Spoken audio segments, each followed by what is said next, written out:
మరి దానికయ్యే ఖర్చు ఎండోస్కోపీకి అయ్యే ఖర్చు ఒకేలా ఉంటుందా, లేదంటే మినిమం కొద్దిగా మ్యాక్స్ అటు ఇటు?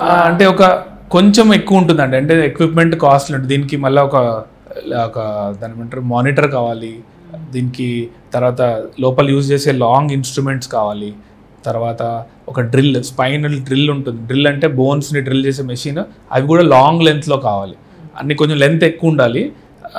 తర్వాత లోపల వాటర్లో, ఇది వాటర్ బేస్డ్ సర్జరీ అండి, అంటే కంటిన్యూస్గా నీళ్ళు వెళ్తుంటాయి. సో దీనివల్ల మనకి ఏంటంటే విజన్ క్లియర్గా ఉంటుంది, క్రిస్టల్ క్లియర్ విజన్ ఉంటుంది లోపల ఏం జరుగుతుంది అనేది.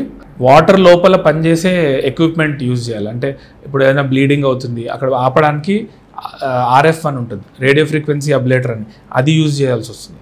అవన్నీ కొంచెం కాస్ట్లీ, నార్మల్ సర్జరీ కంటే ఆ ఎక్విప్మెంట్ కాస్ట్ ఎక్కువ ఉంటుంది.